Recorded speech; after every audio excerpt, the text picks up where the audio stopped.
Un saludo a todos los hermanos.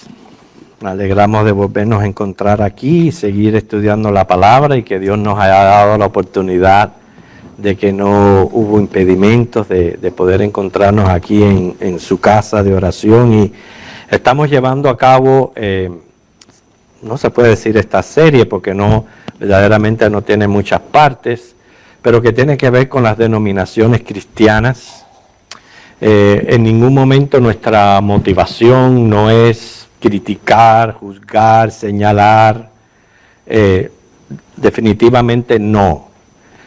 Nuestro propósito siempre va a ser honrar la palabra de Dios y responder por qué, si la iglesia de Cristo es una, porque sigue siendo una, hay tantas denominaciones y hay tantas creencias.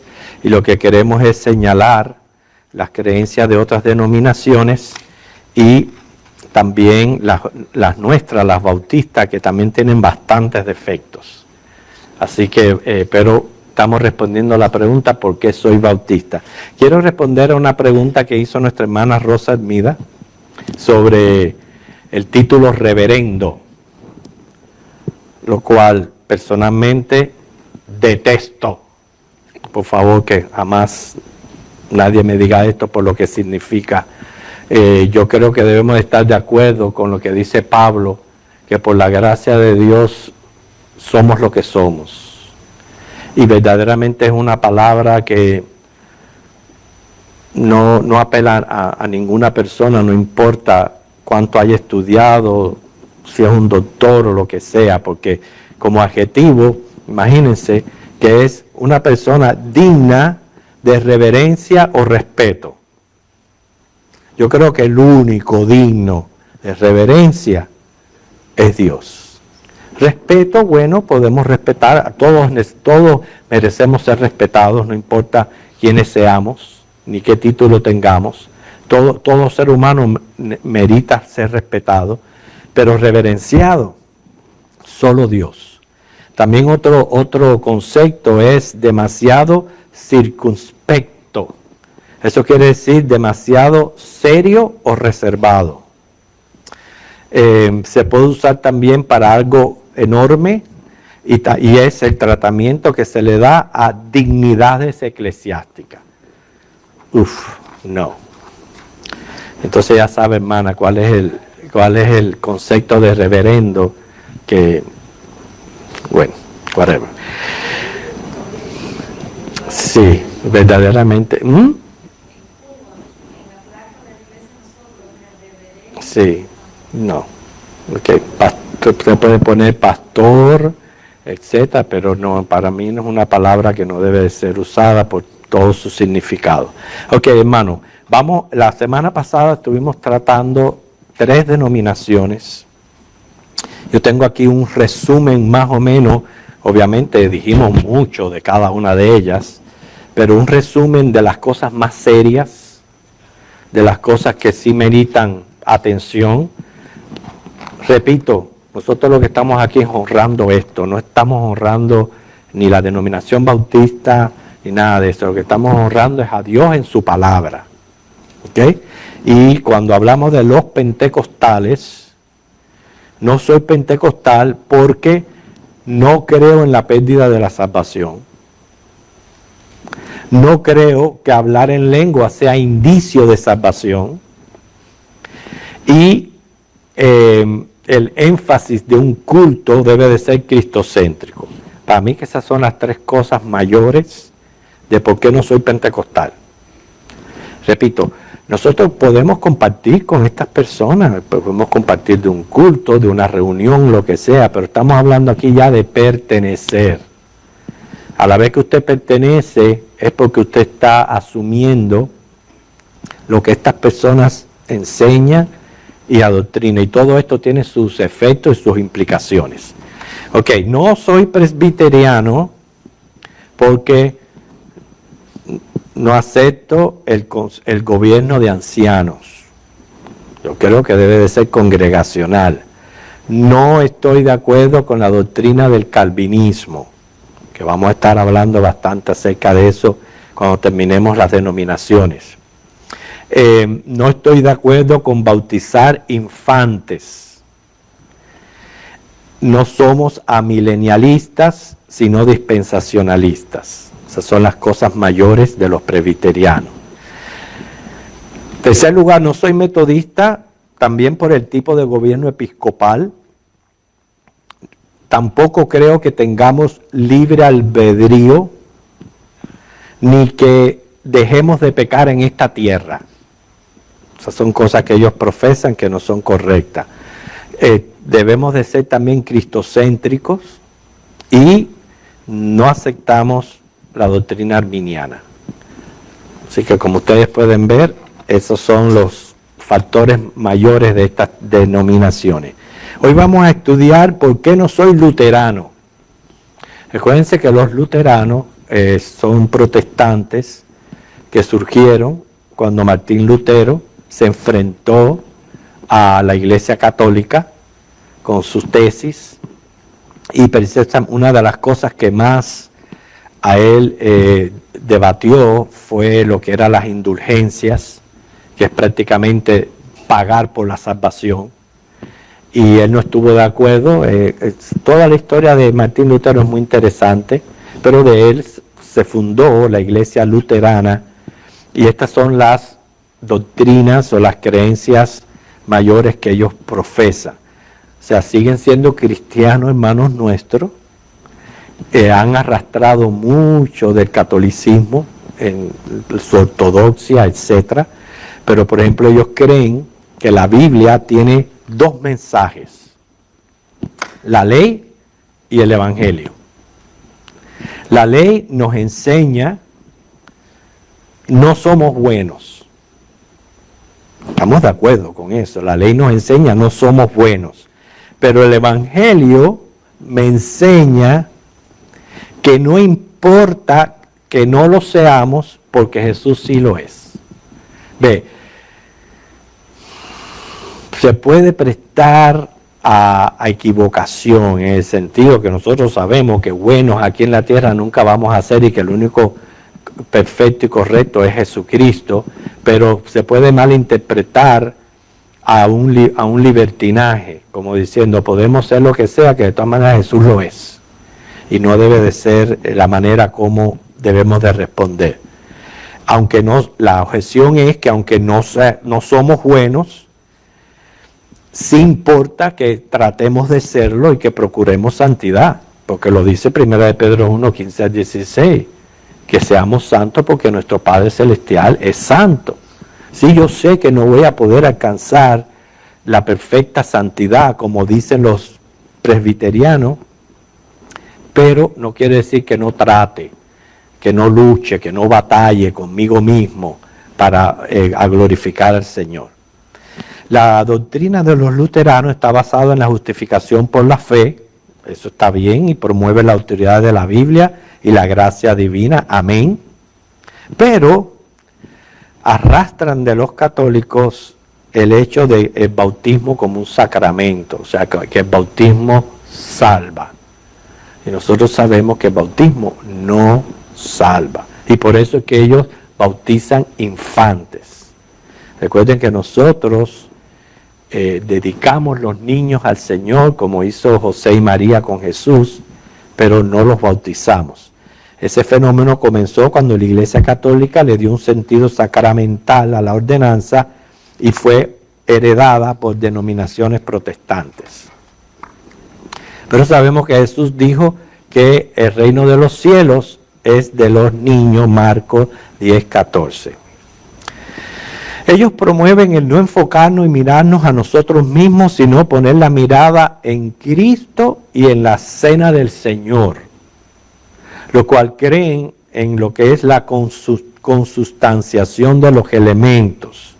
¿Por qué? Porque interpretan literalmente las palabras del Señor ahí en 1 Corintios 11, 23 al 25, donde el Señor dijo, esto es mi cuerpo, esto es mi sangre. Entonces ellos lo interpretan de una manera literal, no como nosotros, que para nosotros son símbolos. ¿Okay? Para entender la diferencia, los católicos creen en la transustanciación. La transustanciación es que los elementos de la Santa Cena se convierten literalmente en cuerpo y sangre de Cristo. Para ellos el vino es el cuerpo y el pan es el cuerpo y el vino es la sangre. Eso es la transustanciación. Pero en los luteranos es un poquito diferente, pero sigue siendo erróneo, porque ellos creen en la consustanciación. Ellos creen los elementos sí siguen siendo pan y vino, siguen siendo, pero Cristo se introduce en ellos. Miren qué manera de pensar, cómo Cristo se va a introducir dentro del pan y del vino. Pero bueno, eso es lo que profesan. Y hermano, nosotros creemos en la presencia de Cristo, pero porque Él promete estar en medio de su iglesia, donde la iglesia esté reunida. Por eso que cuando estamos teniendo la Santa Cena, Cristo está presente, si Él está presente en medio de su pueblo, pero nunca en los elementos. Los elementos para nosotros siguen siendo símbolos representantes del cuerpo y de la sangre de nuestro Señor Jesucristo. 5. Tienen una liturgia bien estructurada. Para ellos la música juega un papel importante en los servicios. De ellos algunos se convirtieron en pietistas, que están en contra de ser escépticos con relación a la experiencia personal. De ellos surge la Iglesia Evangélica Libre y los presbiterianos. ¿Okay? Así que respondemos que el bautismo no salva, no ofrece gracia, no imparte dones, no limpia pecado, sino es un puro acto simbólico. Y repito, en cuanto a la cena del Señor, los elementos son simbólicos. Muy bien, esas son, hermanos, posiblemente hay muchos otros grupos, pero casi siempre vienen a ser, pudiéramos decir, las madres del resto de las denominaciones. Casi el resto de las denominaciones salen de alguna de estas ramas importantes que ha abarcado a más personas, a estas 5 denominaciones. Ahora vamos a responder por qué soy bautista. Y no, créame, que en los bautistas también hay muchos errores y muchas faltas, pero si yo tuviera que agruparme en alguna de estas denominaciones, por todo lo que hemos dicho, definitivamente me agrupo con los bautistas. ¿Por qué? Porque en lo que es doctrina, tenemos muchos errores, muchas faltas, pero lo que es doctrina, creo que nos acercamos bastante a lo que dice la palabra de Dios. Enfatizamos la autoridad de la Biblia en cuestión de fe y práctica. Nosotros creemos que la palabra es inspirada por Dios, que es una guía infalible, que la procuramos poner en práctica en la vida cotidiana. 1. Segundo, practicamos el bautismo por inmersión como una elección personal por su alto grado de simbolismo, que simboliza la muerte y la resurrección. ¿Okay? No bautizamos infantes, repito, los presentamos y los dedicamos a Dios. Hay otros que dicen que el bautismo te hace cristiano, y no es así. Lo que nos hace cristiano es una decisión personal de recibir a Cristo como Señor y Salvador. Cuando eres regenerado y naces de nuevo por el Espíritu Santo, uno queda convencido de pecado, de justicia y de juicio. Por tanto, el bautismo lo que hace es proclamar lo que ya eres, cristiano. Un distintivo bautista, que este sí es muy peculiar de los bautistas, es defender la plena seguridad de salvación en Cristo. Posiblemente ese sea uno de los distintivos que tenemos nosotros los bautistas, que sí creemos que una vez salvos, somos siempre salvos. Porque el que no se salva es porque nunca lo fue. ¿Por qué? Porque somos salvos por gracia, como lo dice Efesios 2, 8 y 9, que somos salvos por gracia por medio de la fe y que esto no es obra para que nadie se gloríe. La cena del Señor es totalmente un acto simbólico, ya eso lo hemos venido hablando. La iglesia es importante, pero importa más la relación personal con Cristo. O sea, la iglesia sí es la comunión de creyentes, pero lo que más importa es la relación de uno personal con Cristo. Esto se le conoce como iglesia baja. Muchas de las iglesias independientes o no denominacionales comparten creencias bautistas en dependencia a sus creencias. Practicamos la autonomía de cada congregación local y la separación iglesia-estado. En cuanto a la soberanía de Dios y la salvación, sí los hay calvinistas, otros arminianos, y los sabemos que ni uno ni otro. Ok, el caso es que estas son las doctrinas más importantes que compartimos los bautistas. Estaba hablando hoy ayer con una enfermera que dice ser cristiana y americana y que le está costando trabajo encontrar iglesia porque ella quisiera ir a una iglesia donde no se le hable de política. Y por eso es que nosotros profesamos la separación iglesia-estado. La iglesia no debe estarse involucrando en política, ni promoviendo nada de política, ni nada de eso. Entonces, como ustedes pueden ver, hermanos, estas son las doctrinas básicas por las cuales somos bautistas. Pero tenemos nuestra historia, y muchos no conocen la historia de cómo surgieron los bautistas, lo cual no es fácil definir su origen. Se han dado varias teorías, pero no es fácil definir el origen exacto de los bautistas. Una de las cosas, sin hablar de denominaciones, que yo estoy bien convencido, es de que desde que el Señor fundó la iglesia sobre la roca, a través de los siglos, el Señor se ha mantenido un remanente que se ha mantenido fiel a la doctrina y a la palabra de Dios. Yo no hablo de denominaciones, no hablo de nada, simplemente cómo Dios ha sido fiel en mantener su remanente a través de lo que son todos los tiempos. No importa por lo que haya pasado la iglesia, siempre ha habido un grupo que se ha mantenido fiel a la palabra del Señor. ¿Ok? Pero vamos a ver las diferentes teorías en cuanto al origen para aprender. Están los secesionistas. Secesionistas de sucesión. ¿Ok? Ellos creen, los secesionistas, creen que los bautistas venimos de Juan el Bautista. Bueno, hermano, por eso les dije que hay diferentes teorías y es lo que muchos conciben y creen que es así. Creen que Juan el Bautista fue el primer bautista.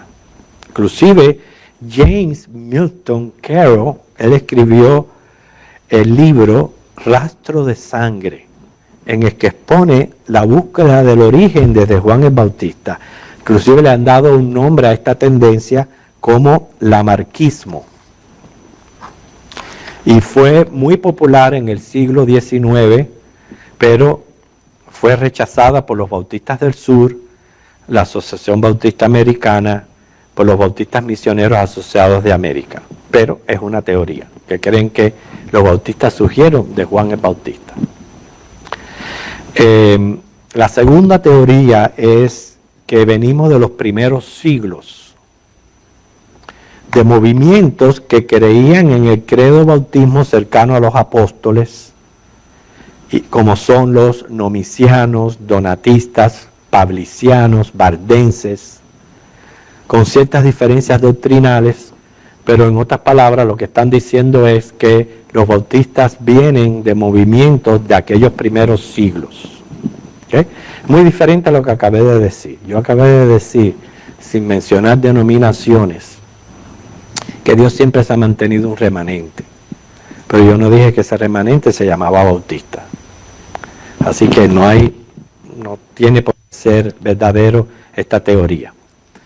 Otra muy popular es que venimos de los anabaptistas. Y no, para nada. Ellos se llaman anabaptistas porque son conocidos como rebautizantes. Los anabaptistas surgen en el 1525 en Suiza. Su líder fue Ulrich Zwingli. Ellos creían que la reforma no era tan radical, rechazaban el bautismo de niños, inclusive fueron considerados herejes y perseguidos. Se dice que en el 1525 15 hombres decidieron bautizarse y se convierten en la tercera rama protestante. O sea, en ese momento estaban los luteranos, los calvinistas, y ellos fueron la tercera rama, que eran los anabaptistas. Eran pacifistas, en otras palabras, eran escépticos al mundo. De los anabaptistas es que surgen los Amish y los menonitas, que sabemos que su tendencia es apartarse del mundo en contra de lo que dijo el mismo Señor Jesús en Juan 17, 15 al 17. Recordemos que el Señor dijo en ese texto que no éramos del mundo, pero que no nos sacaran del mundo. Porque ¿cómo vamos a poder ser sal y luz en el mundo si no estamos en el mundo?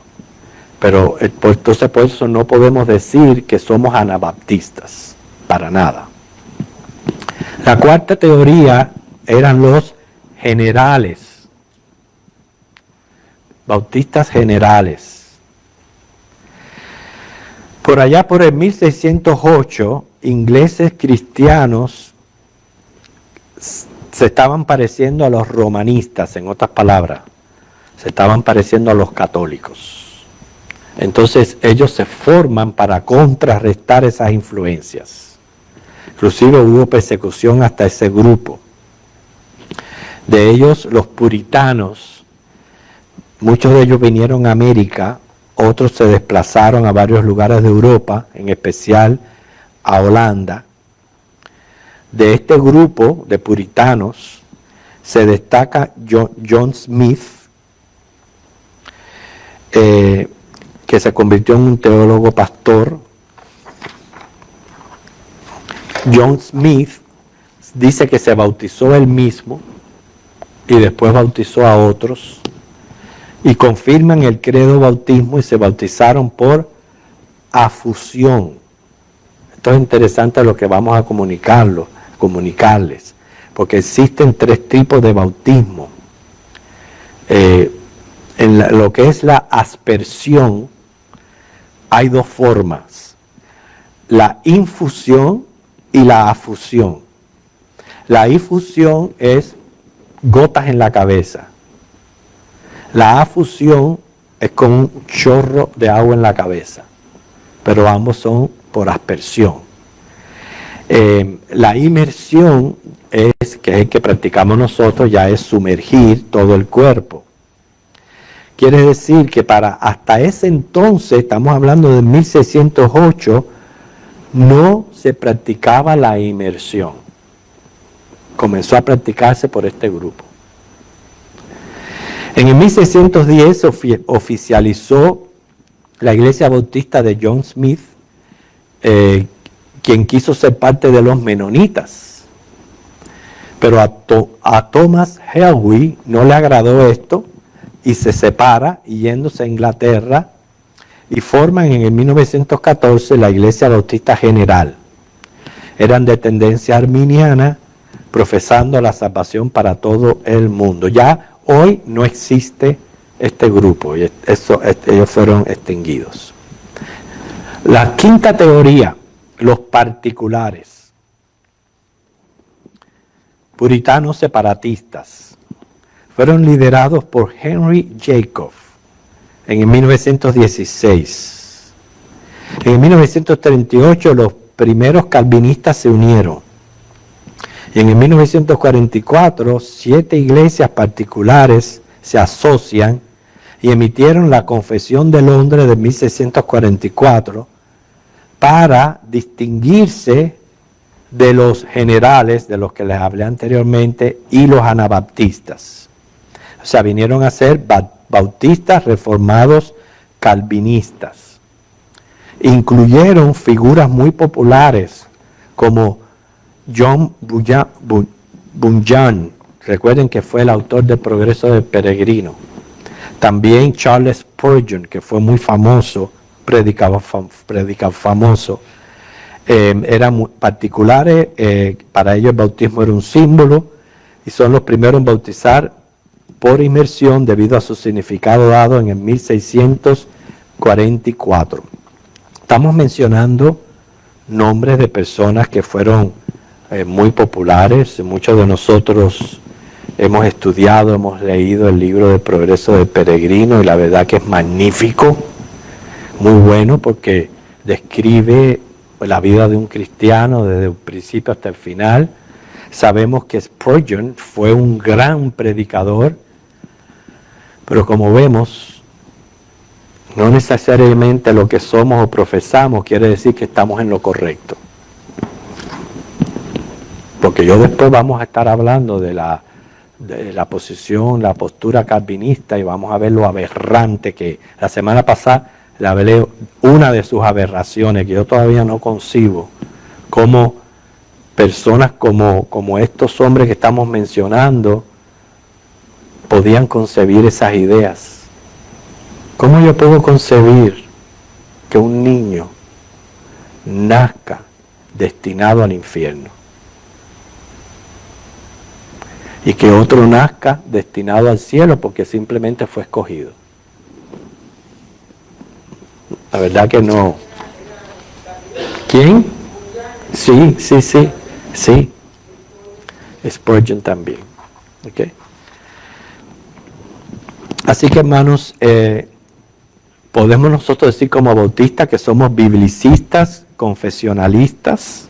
En otras palabras, hemos adoptado diferentes confesiones de fe. Las confesiones de fe lo que hacen es tener un cúmulo de doctrinas en cuanto a diferentes textos bíblicos, que practicamos el bautismo por inmersión, que optamos por un sistema de gobierno congregacionalistas, que mantenemos dos ordenanzas que no son sacramentos, que procuramos la separación iglesia-estado. Ahora les voy a compartir algunas estadísticas que son bien interesantes. Según un investigador que se llama Sebastian Tarr, y él hizo esta investigación en el 2020, quiere decir que es bastante reciente. Dice que en el 2020 los bautistas éramos 170 millones en el mundo, que es la religión onceava más grande en el mundo, la número 11. En un censo del 2023 de la Alianza Bautista Mundial teníamos 247 denominaciones y miembros en 128 países con 176,000 iglesias, 51 millones de miembros bautizados. El país con más miembros es Estados Unidos con 70 millones. Y le sigue Nigeria con 9 millones, Tanzania con 4 millones, Brasil y así sucesivamente. Pero es una denominación que va en crecimiento.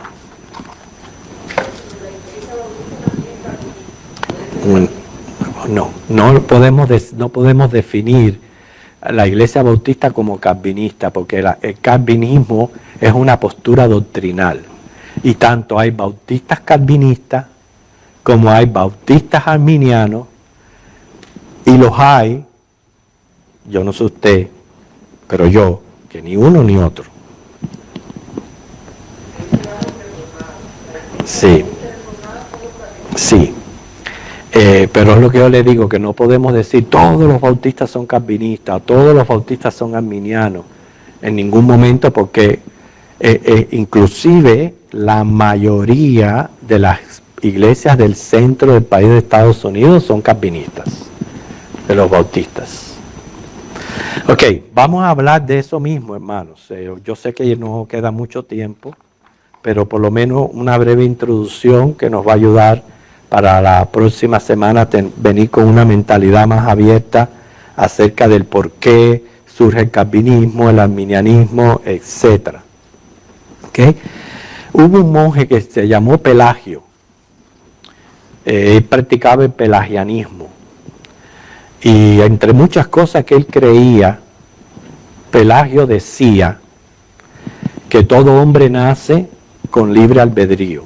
Recuerden que eso es una de las cosas que profesan los presbiterianos. Libre albedrío quiere decir que nacía un ser humano y era como un papel blanco. A través de los años él iba a escribir su propia historia. En otras palabras, el bebé o el niño nacía sin pecado, como fueron Adán y Eva. Eso es lo que decía Pelagio. A eso los arminianos respondieron, eso no puede ser.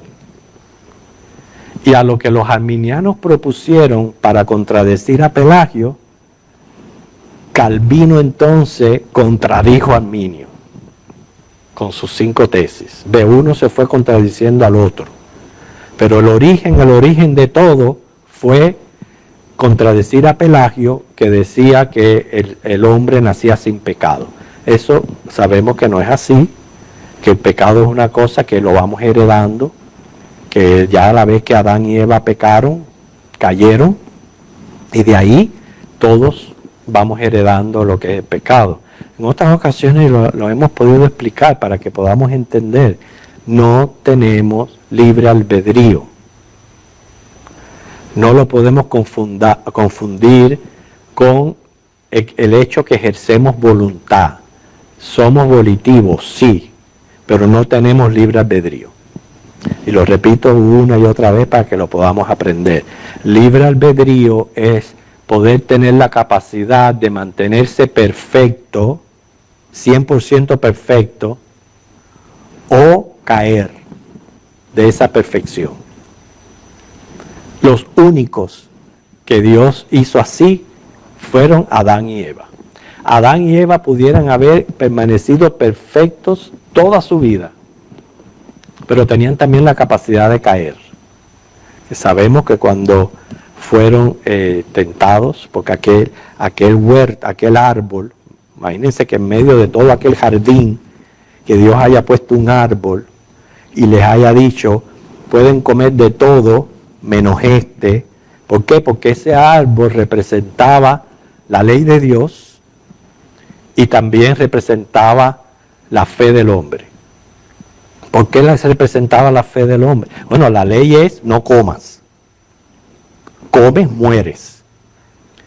Y la fe era o le creían a Dios o le creían al diablo cuando fueron tentados. Ellos ejercieron fe, creyendo al diablo, y por eso cayeron. A la vez que ellos cayeron, ya todo ser humano nace pecador. Claro, durante la infancia, porque Génesis 8 lo dice, hasta la juventud, son inocentes a lo que son, al pecado. Y por eso que de ellos es el reino de los cielos, una gracia de Dios. Pero no quiere decir que un niño sea sin pecado y que pueda él mismo elegir permanecer así perfecto toda su vida. Eso es imposible. Eso era lo que proponía Pelagio. Por eso fue que vinieron en contra de lo que él estaba proponiendo.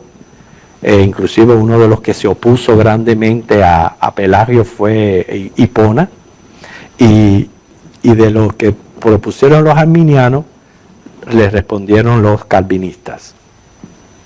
Porque según crecía el abismo entre la Iglesia Católica y la Reformada, se estaba tratando de buscar el comprometer ambas posiciones.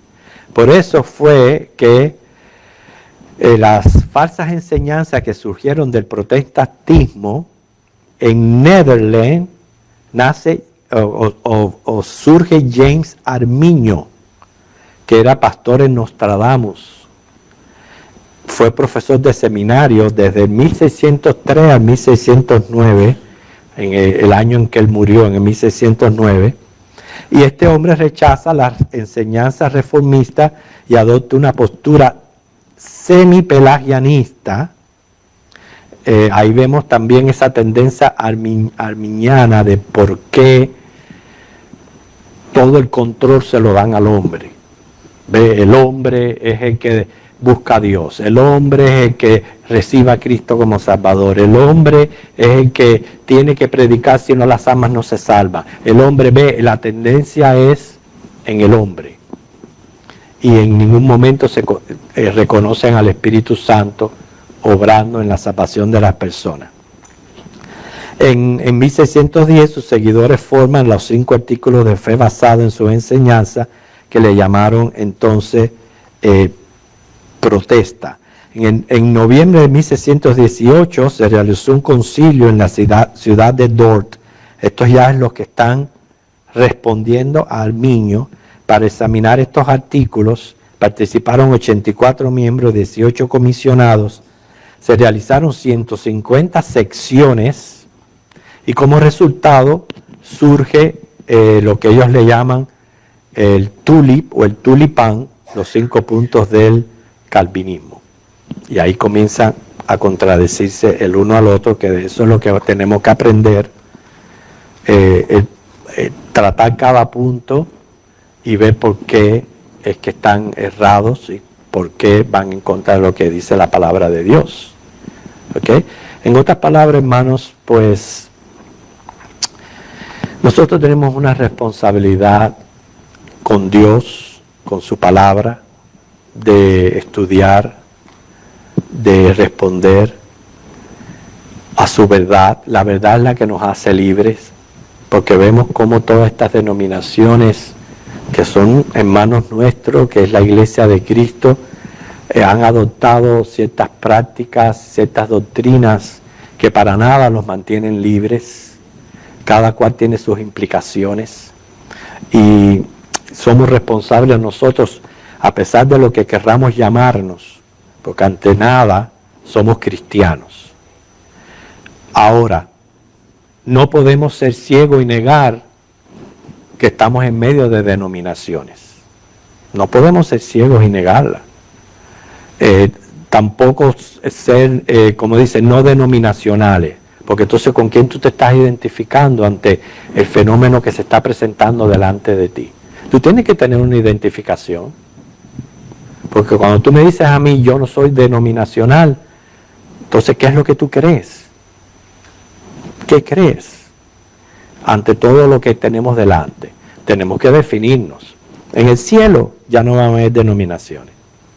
En el cielo todos vamos a ser uno. Pero mientras tanto, sí somos responsables ante Dios de lo que yo creo y lo que yo practico. Entonces la semana que viene, ya que estuvimos viendo cómo algunas de estas denominaciones, como los presbiterianos, se identifican con los calvinistas, los metodistas con los arminianos, e inclusive dentro de los bautistas, ya dijimos que los hay de uno y los hay de otro. Por lo menos yo necesito saber qué cree el calvinismo y qué cree el arminianismo, y darnos cuenta dónde están los errores y qué profesar. Así que la semana que viene continuamos con el estudio. El Señor les bendiga.